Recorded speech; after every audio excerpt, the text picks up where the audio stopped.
Here's to welcome you to yet another edition of 40 Weeks and More. My name is Edem Knight-Tay.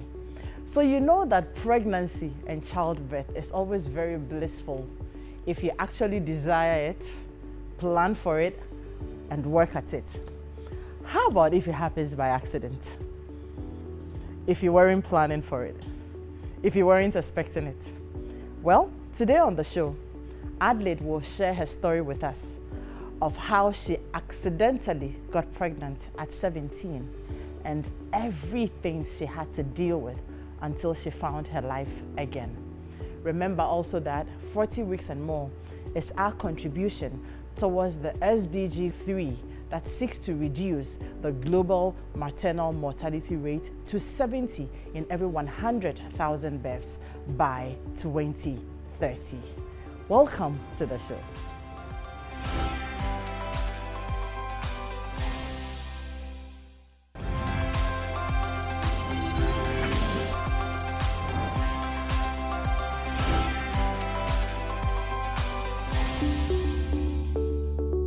And a very big thank you to our sponsors, Ernest Chemist Limited, Shape Healthcare Specialist Medical Center, to Labadi Beach Hotel, and also to everybody else who is supporting us. We're talking about Deco Zone, Dobeta Merchandise, Lunch Avenue, and our Luri.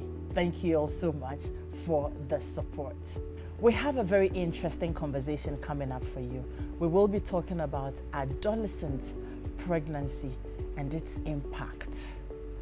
But let's meet my guest. Hi there, my name is Gilvey Jomo in Mawina, Adelaide, and today I am here to share my story on the topic adolescent pregnancy. Today we're talking adolescent pregnancy and its impact. My name is Dr. Sefogah, Consultant Obstetrician, Gynecologist, Shape Healthcare Specialist Medical Center, and a Senior Lecturer at the University of Ghana Medical School. Welcome to the show, Adelaide.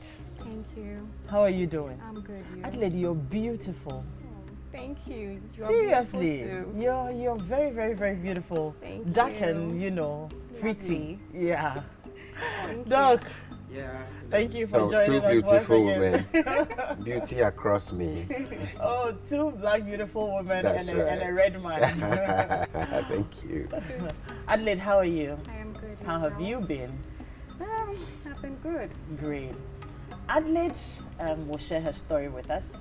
She got pregnant at 17, adolescent pregnancy, and she will share her story with us, after which we will have conversations around what it entails to be pregnant when you're not ready.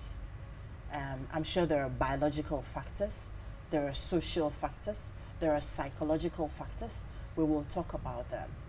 Ultimately, it is also for us parents to learn and also be able to educate, our young ones and every other person who is an adolescent around us.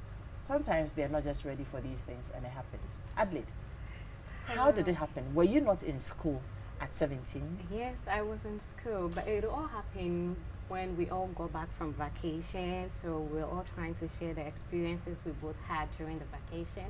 So my friends started talking about sex, like unprotected sex, and I was a bit naive. What form was this? It was Form 2. Wow. So I was a bit naive to know what really went on. So as they were sharing it, some went like, doing it raw is extremely nice. Are you serious? And yes, and all you have to do is to take a posting or two. So we did vacate again. When we go back, they were trying to figure out what I did during that period, because I actually dig out information from them regarding it. So I said, okay, you shouldn't worry. I'm going to try and give you an update. And because they have been doing it on a daily basis, they are literally okay with it. But that was my first short, and I got back with the results. And they said, when you were having sex unprotectedly, were you expecting a plasma TV? Who said friends. this? Okay, So- wait. Hold it right there. Form 2. Yes. So these are 16, 17-year-olds. 17, yes. And when you got back from school, from vacation, Yes. I know that time when we get back from, from vacation, the first day, boarding school, right? Yes. And we're talking about our experiences. Honestly, when I was in school about that time, those conversations never came out. But I'm surprised that that will be the highlight of the conversations you guys were having. We had series of conversations And- before it led to that.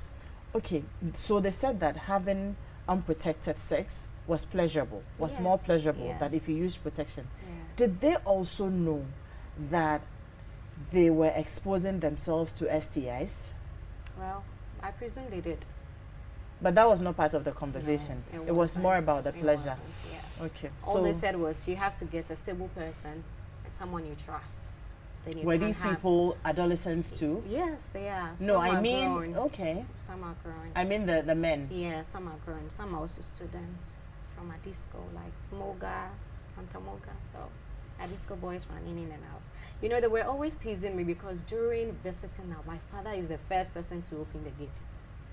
So they were like, oh, you don't get to experience that. So when you do go home, you have to also explore. So I intended doing same, and it didn't go well for me, honestly. And you So- didn't come back with a plasma TV, obviously. No, I couldn't. That was the result. So they were like, why don't you think about your father's reputation? Who was your father? My father, he's heading a senior high. Okay. So they were like, why don't you think about your father's reputation? Now that you are pregnant, you are his firstborn. The probability of him being angry is higher. So why don't you get rid of it? And I was actually lost in thought because that was my first time, and friends advising me to go in for abortion was something I couldn't hold. Had any of them experienced abortion? They didn't really speak Tell to me you. about it, but a friend who did recommend the mother, that the mother should make like a concoction for me, that made it visible that it's something the mother has been doing for her and mostly her friends. Oh my. So I did meet the mother. She gave me the medicine, but sincerely, I was so scared. I thought I would die. Are you serious? Yes. A mother? Yes, a mother. A mother.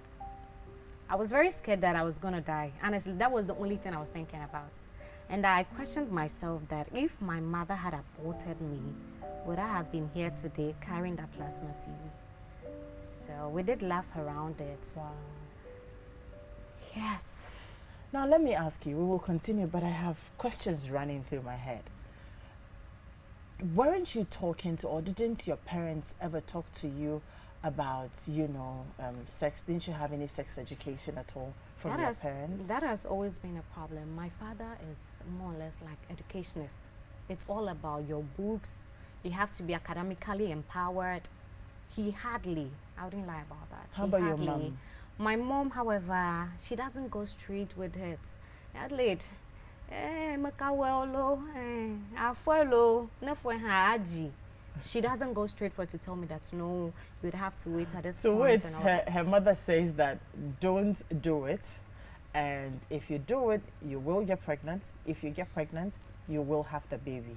I'm sure she didn't really mean that you should go and get pregnant. No, she didn't mean it. She didn't mean. She said she had to say that in order for me not to get upset or think that maybe I'm already into that act. So she had to maneuver her way and use it in a jovial way for me to understand what she meant. And even she telling me that it was already there. By the time she was saying Yes, it, you were yes. pregnant already. It was when I went to SHS and when I got back, that was when she started telling me that you've been in girls' school, definitely you have a boys' school too. They will be coming in and out and all that. So that was when the advice came in. But then it was already inside, and I didn't know how to tell her. So you couldn't approach your mother to have some of these conversations ahead of you getting pregnant. You No. couldn't No. share with your mother your feelings, what you were feeling for, I and all couldn't. that. You couldn't. You I didn't was, have I was that. extremely scared. No, I mean before getting pregnant. Oh, no. I couldn't get that chance. I mean, I didn't even gather that courage to have such a conversation where I thought she would have given me the platform by starting that conversation with With me you. for me to enable myself, like Wow. being able to have that conversation with her. But it wasn't like that. I see. So you didn't drink the concoction. No. I was scared. In fact, when I took it to the dormitory, I think the following day, I had a dream. I was about dying. This mother. So it kept on running to my mind, no, I'm going to die if I take this. I'm going to die if I take it. So I wasn't able to take it. So I had to trash it. The next day, my friend came around. She was like, were you able to take it? Is it working? Was I able to take it? Is it working? Am I in pain? And I was like, I wasn't able to take it. And she got mad. So she thought maybe I would be exposing her to our senior house mistress. Christ, let me the hope of glory. But I couldn't. Great. I'm sure Doc will be very happy that you didn't because he keeps nodding. Yeah. Doc, but hang in there. Let me breathe and then speak to Adelaide a bit more because this is surprising, especially so from the point of view of that mother who was told and she thought that the best thing she could do for you was prepare a concoction for you to take. It means that she's been giving it to her daughter. It's obvious. Wow. It's obvious. Okay, let's move on. So you didn't take it, you were in school. I was in Did you school. tell your father? No, I didn't. Until Okay. the 5th month. It wasn't visible too. I don't know why. It wasn't showing. I was always feeling pains in my waist. So I wasn't, like, the tummy wasn't showing and all that until I went home. So my mom once saw me. I was taking off my dress and she was like, why? Have guys been pressing your breast? Because it's beginning to be... Oh, she was able to ask you that? Yes, big. And I was just standing there. She was like, you don't like eating, but lately, the way you've been eating, Adelaide, and all Emma. It's like, oh, mama, oh, hello, nkayo, nanka malamo. She was like, no. That was when she sat me down. She was like, no, I should feel free and tell her. Okay, so not all of our viewers understand ever. Oh. But I know how it feels like when you really want to tell it as it is, and I appreciate that. So when you even go that route, maybe you would have to try to explain to, our viewers. So if I could help on that part, I think her mother noticed that she was putting on a bit of weight. And mommy says that, look, you usually don't like eating, but I feel like now you're eating a lot. Is it that you're pregnant? And she vehemently denied it. Wow. So I had no option than to let her know what is going on. So after you denied it, then you came clean with her? Yes, I had to. And I think it was just left with a month for us to vacate. So I had to just tell her that because of that, I think it left with just 4 months. If I'm to go back to school, they would laugh at me. They'll be like, hey, she's always acting like she's the brilliant girl, and all of a sudden she's pregnant. So I was actually scared about that. Miss Infantman girls and she's pregnant. I mean, it would be a shame. Oh, you were? Oh, I see. So I had to tell her that no, at this point. Thank you. So I told her that no, at this point, I can't. And then my father was heading a senior high, it's a mixed school, and it was closer to the house. So my mom was like, why don't you stay here? When you put to birth, then you attend your father's school, then you just continue. You had a very supportive mother.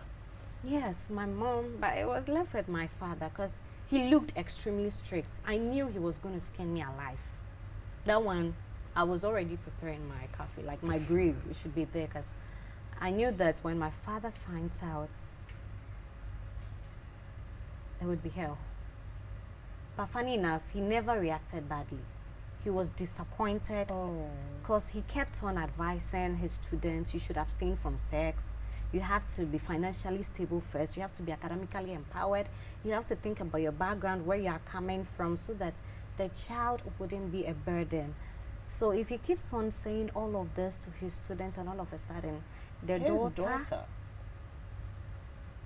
at 17, Form 2, he surely would be disappointed. So he didn't know. My mom didn't tell him until I was 7 months. And I didn't know the signs of being in labor. I wasn't expecting it to be 7 months. And all of a sudden, I think I had gone to markets. And so did you stop going to school? Yes, I had to. And your father wasn't wondering why? My father, no. he only asked my mom. No, it was during vacation. That it was a long vac. Okay. So he didn't really Okay. pay attention. And you know, when he goes back to school, like when he comes from school, it's like 5 p.m. Watch the news, Adelaide, read your books, do this and do a summary. So I was just following the lead like that. Adelaide, hold on. Before we talk about 7 months labor and delivery, we have been talking to Adelaide and we have been discussing adolescent pregnancy. That's for you who is just joining us. She's told us how she was in school, her friends, you know, peer pressure conversations here and there. She also went to try it, and her friends told her that, of course, you weren't having unprotected sex. You weren't going to come back with a plasma television. You'd come back with a baby, pregnancy. And that's exactly what she came back with at 17 in secondary school Form 2. Her friends advised her to abort it. Obviously, at that age, who is ready for a baby, to be a mother, to be saddled with taking care of a child? And so they wanted her to abort it, to the extent they took her to one of her friend's mothers to give her a concoction. Glory to God, she didn't drink that concoction. And we're here today telling the story. 7 months on, Adelaide. So I actually went to market to make a purchase where my friend's mother, like a different friend, like she's part of the friends I actually went to school with. When she immediately saw me, she started backbiting. Hey, look at her. Her father paid the fees in vain, and she's already pregnant. Me, dear, I can't allow my daughter to be friends They with said her. it to your hearing. Yes. I was, honestly, I felt I was dying at that moment. I felt like a sharp pain around my heart. Like, I was like, am I really hearing this? Oh, look at this teenager. Look at her. She couldn't even finish SHS. Hey, I kept on hearing that. I kept on. It was consistent. It was constant. Like, everywhere I go, oh, look at her. She's very shameful. The father is heading a senior high, and the father couldn't even control the daughter. I got back home. I really cried. I even forgot what I went to the market to purchase. I did cry. Like, so it got. What were you crying about? I was like, why are they insulting me? I am pregnant and not a sin. It is quite untimely, and I don't see anything wrong with it. What if this is the only child I'm going to have? At what point in time did you start having these thoughts? Because I am very sure that when you realized that you were pregnant, you knew you didn't want to go through these 40 weeks. Yes. So at what point in time did you come to accept that I am pregnant and I will have to go through the whole 9 years and have my That baby? was the 4th month after I spoke with my mom. Mom. And then she was pregnant. So Your she mother was like- pregnant too? Yeah, Holy so Mary. so they sort of were like she's actually in a competition with the mother. You have been through. So she's actually in a competition with the mother. So my mom told me that, Adelaide, if I put to birth right now, I'll just take your child for you to go back to school. Wow. So that was when I felt no. Then I am ready for the societal comments. Though it was extremely harsh. So harsh. Some were like, oh, the father, the child, like the father of the baby is actually an old man. Some were like, oh, he's around 90 years. Some were like, he's 80 They said all plus. sorts of things. Yes. But you went through it. It was painful. It would I'm not be. going to pretend. Sometimes the thought of even eating becomes very hard for me because I feel like I haven't killed anybody. And your parents have accepted you. Yes. You I was had left you with my had dad. parental support. Some people were Yes. driven out of their homes. But tell me, so you went into hospital? Yeah, no. Until the 7th month, Yes. So I was just there one day. I think my mom. So what, you never went for antenatal? No, I never did. Because Are I you was serious? I won't lie. I was scared that immediately I got to be like, oh, Adelaide. So I didn't want to go. My mom used a lot of mediums to let me go, but I was scared. Wow. I didn't want to. I won't lie. I didn't want to because So what happened in the 7th month? I was just there. I think my mother had already put to bed June. So during July, one morning I woke up and I thought, I'd already urinated on myself. Before my mom was like, no, Your it water is, yes. has broken. She was like, now feel the pain. Feel the pain. So then my daddy was actually in church. He didn't know I was pregnant. He thought maybe I would have, like I was having a stomach pain. So I was actually rushed to the hospital. He got there and they were like, your daughter is pregnant. He was like, no, my daughter is not pregnant. I'm sure her stomach is worrying her. They were like, no, is it not Adelaide? Daddy. He said yes. So immediately he got there. He saw me. Oh, Adelaide. Adelaide. Sorry. I was like, oh, daddy. Make a daddy mo. Like, don't daddy me. Don't daddy me. Like, how could you? But because I was in pain, I was like, why are you preaching now? If I had advised you not to do it, you wouldn't have minded me. So why are you preaching? Why are you advising your kid sister to abstain from it? Oh, you were preaching at the time. That's what he was saying. Because I was in pain. So I thought he was going to beat me. But during that period, when he realized I was in pain, he was calling out for the doctors. For like support. And I was extremely emotional at that But point. who wants to lose a beautiful girl like you, though? I didn't know my father would be that soft during that day. I never imagined. So when they told him the baby was separating, he was like, let's move him to NICU right now. He was acting like a father, like the father of the child. Baby. He didn't even question me who is the father until we got home. He didn't say anything. He was only concerned about the health of the baby. So you had your baby at 7 months? Yes, 7 months. Baby was taken to NICU? Yes. How about yourself? I wasn't hospitalized. They actually let me go home. So I kept on coming back every day to look after the baby. Was it like a normal birth or you had Yes, CS? a normal It was birth. normal birth. Yes, please. I have a few questions to ask you, Sure. and then I will go to Doc. Okay. But we will be right back.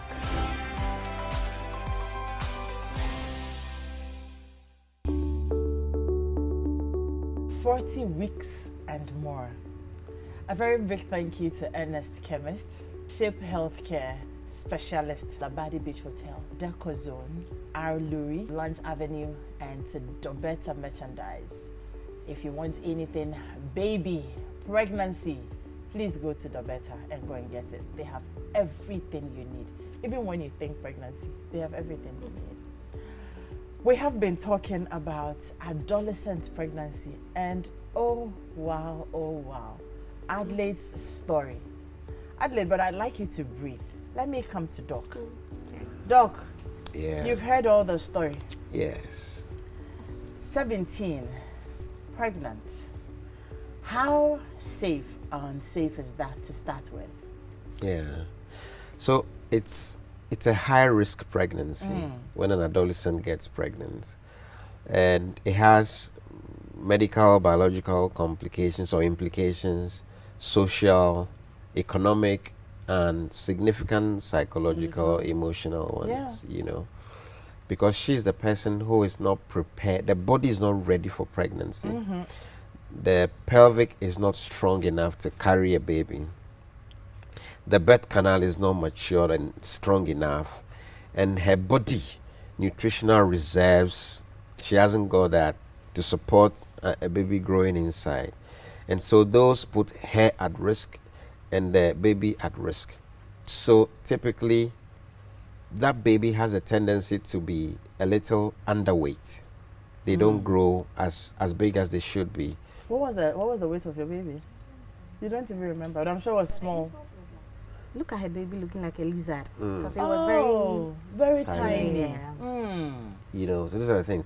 And then they also tend to deliver preterm. Just typical, happened? exactly, typically her story. Tend to deliver preterm, and that baby will certainly be a lot tinier. And then they tend to spend some time in the neonatal intensive care unit, NICU. And that would be very stressful for the mother and the family, you know. And this is a 17-year-old mother who hasn't really prepared for the pregnancy, for the birthing. She didn't go for antenatal. Typically, they don't attend antenatal. And why? Because of the stigma, you know.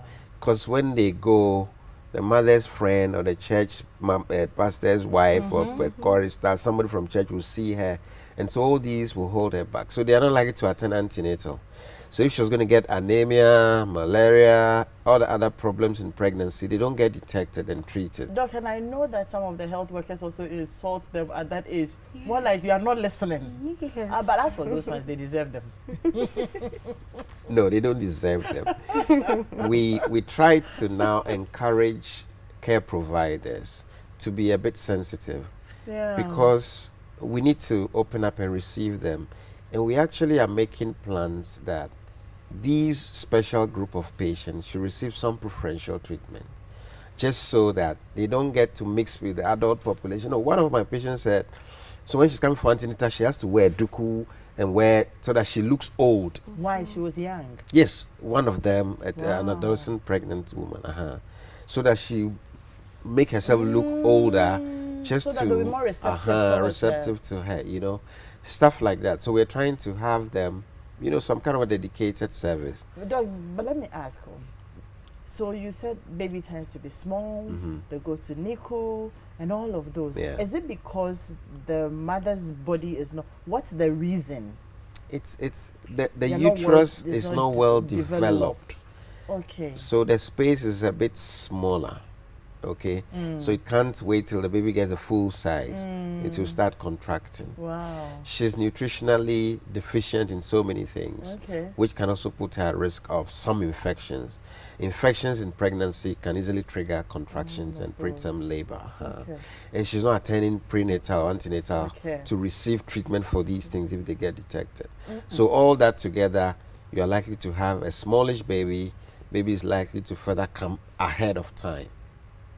Okay, and those babies are at higher risk of dying, you know. And then this adolescent pregnant young lady typically does not get a lot of support from the home. No. She was lucky. She was. The mom was very supportive. And mothers, when our daughters are pregnant as adolescents, what can we do? They're pregnant. Once it has been decided that she'll keep the pregnancy, let us support them, because it's in our own interest to support them to have a healthy pregnancy and a healthy outcome. Rather than we deny them of support, they don't get nutrition, their psychological, emotional states get down, and we stand at risk of losing your daughter. You know? Doc, the part that got me really gutted is the concoction bit. Yeah. I'd like you to address that. What could have gone wrong if she drank that concoction? Something you don't even know what they used to prepare. Exactly. And that is unfortunately a common trend. Okay, most of these adolescents get pregnant accidentally, and unfortunately their first point of call will be to terminate, yes, to have an abortion. And unfortunately they don't go to the right places where a trained provider would counsel and talk through the options we have and decide with you which one will be safer for you and have a follow-up plan in place. They go to use unorthodox things at unauthorized places, like this woman who was preparing a herbal concoction. Be arrested. You know, and they take in this concoction, some they insert it. Some will be wise enough to tell you that when you start bleeding, go to the hospital. And some of these girls already don't want to come to the hospital. So they bleed, they pass the product, and some get retained. Unfortunately, they don't get the benefit of antibiotic cover. And so whatever is retained gets infected. The young girl becomes so sick because you've got literally rotten stuff inside you. That infection spreads into your bloodstream. It goes to everywhere in your body. We call it sepsis, septicemia. It can get into your brain. You become jaundice, fever. You are sick. Before they realize, hey, there's danger, rush to hospital. And we tend to lose many of them. You know, whilst in effect, there is option to talk to a healthcare provider. We will discuss the options. Either we encourage you, keep the pregnancy, we look after you. The clinical psychologist would support you to handle the emotional bit. We speak to your parents. You have the baby. If you do not want the baby, we offer the baby to social welfare for adoption. That's an option. We counsel you. If you still insist that you don't want it, yes, then you have a safe termination by a trained provider. And we follow that up with contraception and family planning, you know, to take care of the rest of your adolescent years until you're fully ready, you know. Doc, she also talked about, and I picked that up from the conversations she has with her friends. It also looks like they abuse this morning after pills a lot. Yeah. Are there dangers with those as well? So, yes, certainly there are dangers, and we would wish that those are supposed to be for emergencies.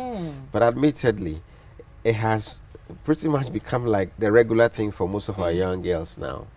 It's a hormone, and so it may disrupt your cycles. Sometimes would make your period delay, which would cause a lot of anxiety because you know the reason why you took it, and your flows haven't come. So is it like I'm pregnant? And sometimes it disrupts your cycles.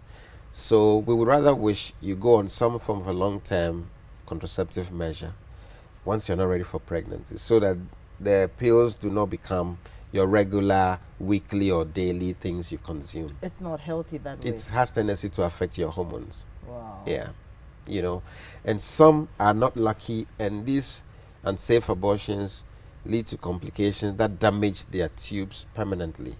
So in the future, she's ready now to have babies and it's not coming. Tubal blockage. Occasionally the uterus the womb, it's badly infected, is rotten. We have to do surgery and remove the uterus, and then you know what that means. Being pregnant as an adolescent is not fancy. No. And I have a feeling that, like in her case, all you hear is, don't get pregnant too. If you get pregnant, you will have the baby. Because obviously the person who is telling you not to get pregnant doesn't even have information beyond knowing that you will give birth. But listening to Doc now, I just realized that this thing is not a joke. No. From you not being ready, you know, biologically, and then all the other issues he talked about.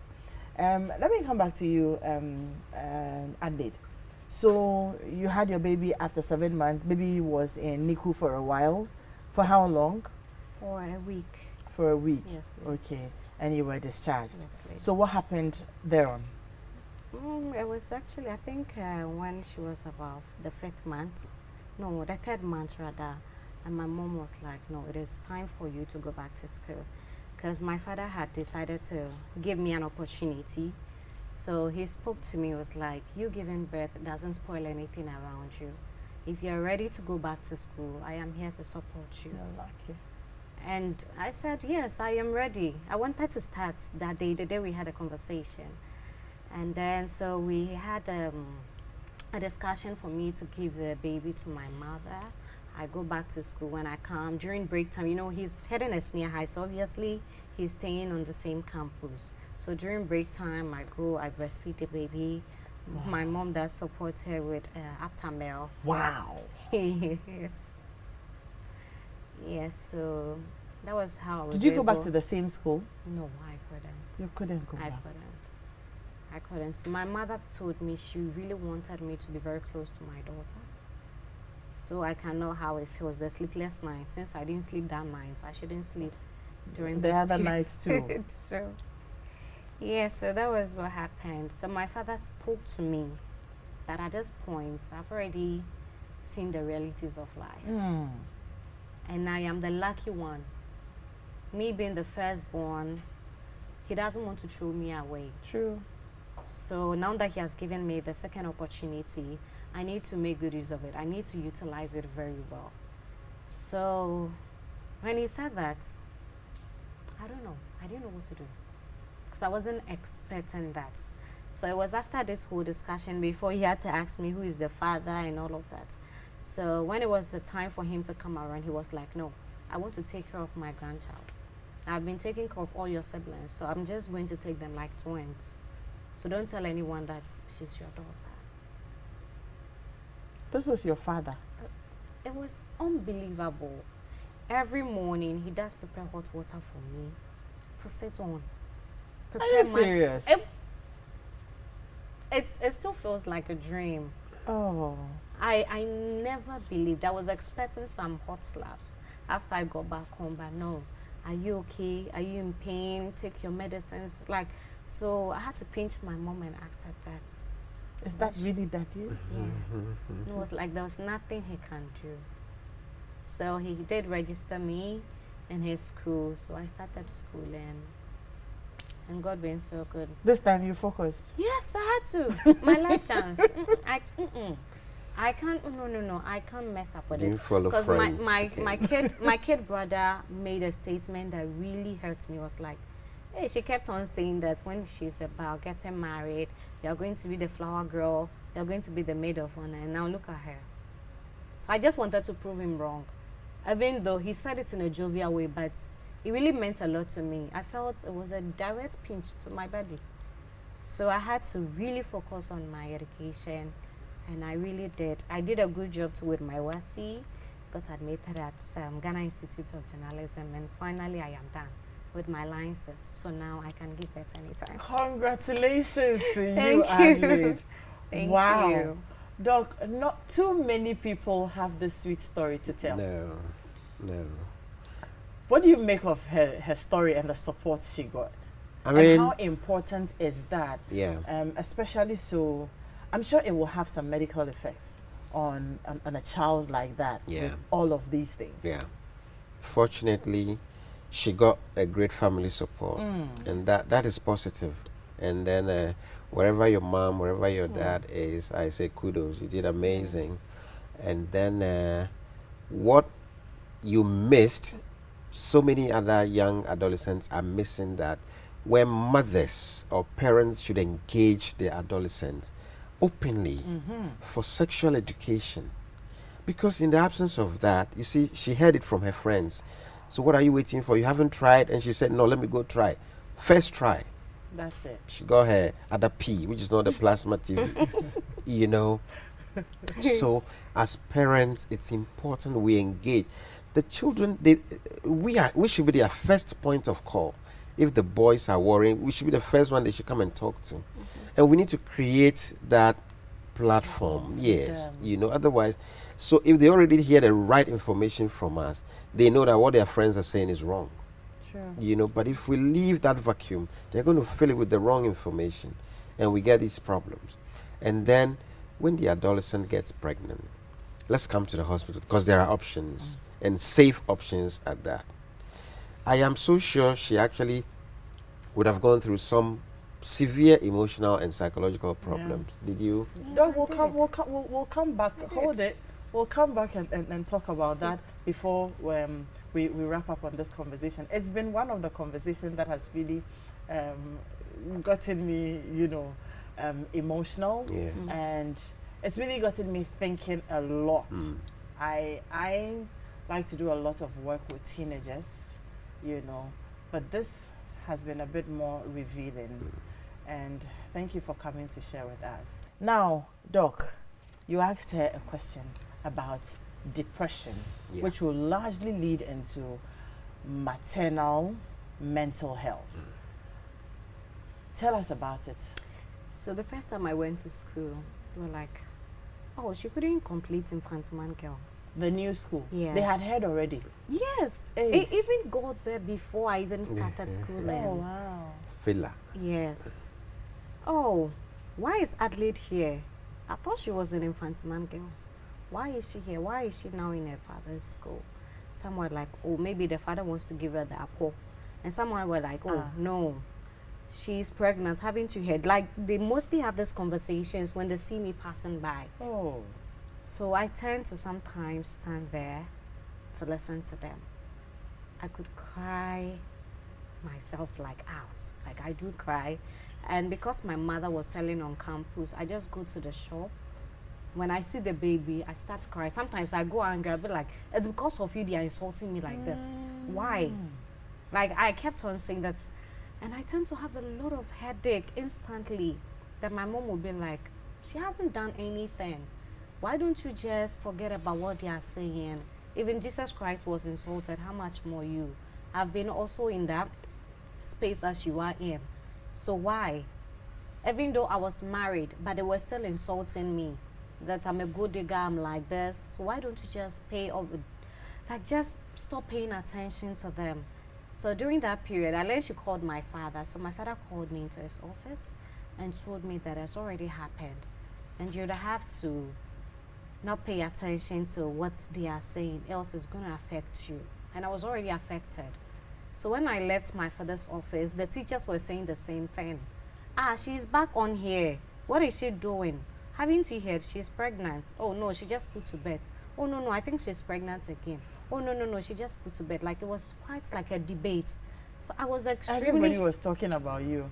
I was the celebrity at that moment. Oh, my, oh, so my. I had to just For treat all the them, wrong reasons. I had to treat them as my fans. So I didn't say anything. See I these girls. just... I greeted positive. them for them to know that, yes, Yeah, I've heard you. you. And I went away.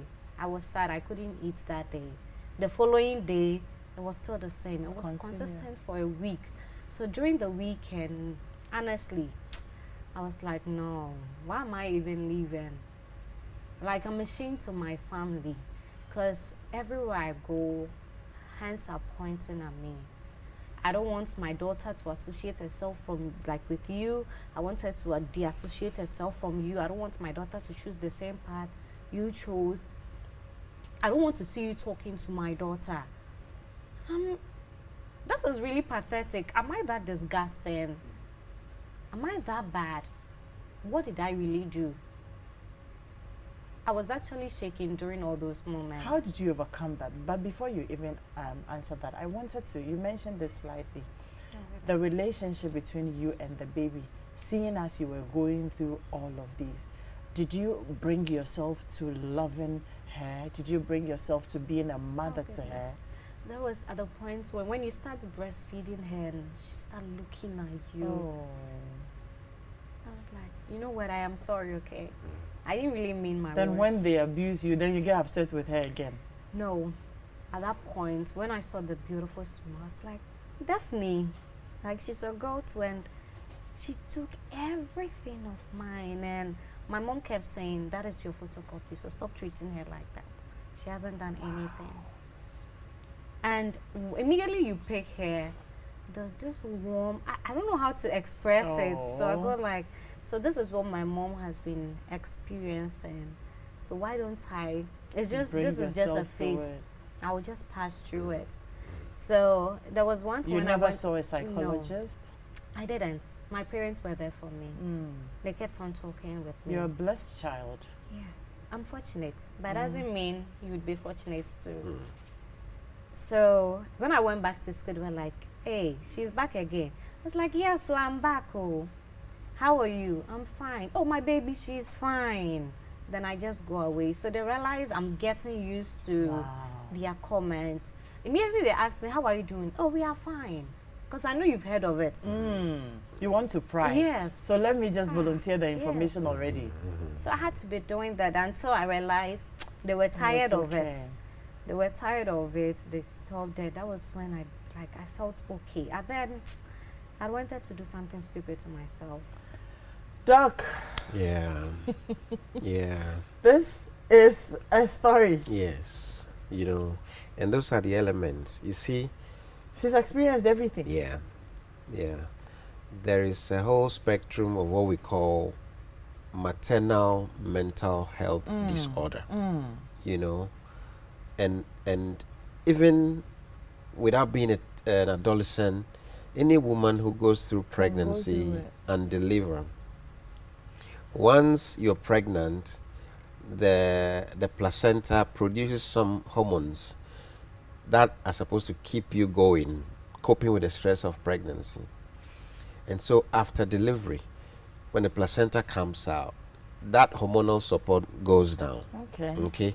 And so for a woman who has some natural tendencies, she's likely to go down with depression, severe anxiety, and in very severe cases, they get what we call psychosis. Okay. And so there is what we call the maternal or baby blues, where the woman who has delivered, the first few days, she's not really sure, oh, my body has changed, this baby. So a little moody, cries a little. Within a few days, that goes away. Okay.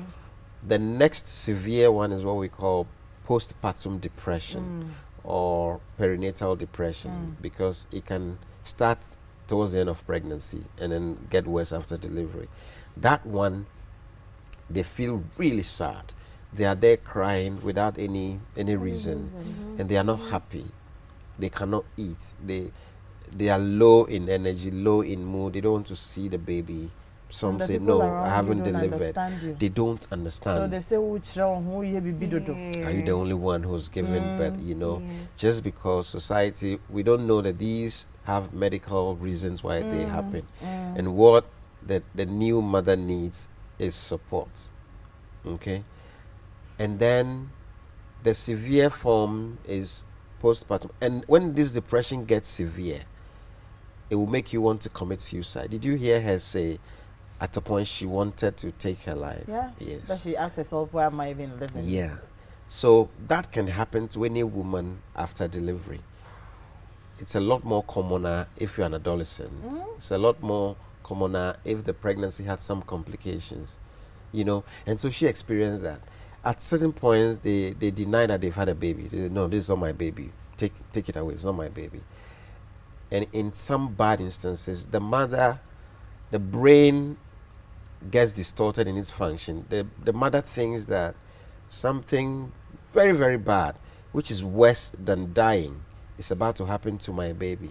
Wow. And so my way of saving my baby from that thing is by me myself killing the baby. Yeah. You know, it's called maternal altruistic hallucination. So the mother kills the baby in that mental state. Some people actually do. Some people do that. Okay. Wow.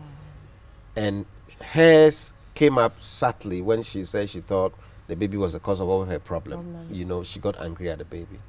You know, so these have medical reasons. Unfortunately, a lot of our people would say, no, it is the mother being proud or training home. And so instead of giving her support, they just say, okay, if this is how you behave, then you're on your own. And that makes things worse for her. Some will rush them to the prayer calm traditionalist. That doesn't really help. Things get worse. You know how people with mental disorders are badly discriminated against, stigmatized, some are chained and all of that. And so, but there is help. Once you report early to the healthcare facility, there's help. Some will just require some professional psychological therapy, and they do very well. In the absence of that, these mothers are able to breastfeed. You know, and there are millions of great reasons why we should breastfeed. And so those babies miss out on that. The mother-baby bonding is disrupted. Baby's development is disrupted. These babies tend to have cognitive developmental problems. They have low IQ. They have low intellectual capability. They grow up with mood and related behavioral disorders.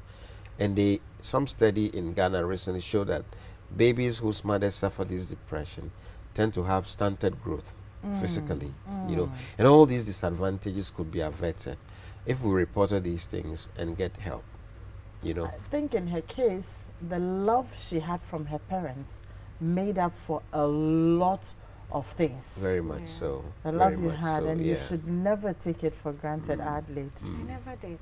Yeah. I never did. Yeah. Wow. We should be wrapping up on 40 weeks and more for today. Our conversation on adolescent pregnancy and childbirth. 40 weeks and more as related to an adolescent.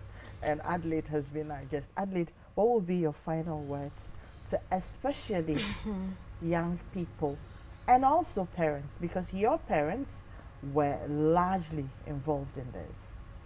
Okay, so I believe providing young people with the skill they need is a key to healthy decision making. Because as we all grow, we are faced with hard decisions about relationship, sexuality, and sexual behaviors. So sometimes the decision that we make can keep us smiling for the rest of our lives or leave us with a scar.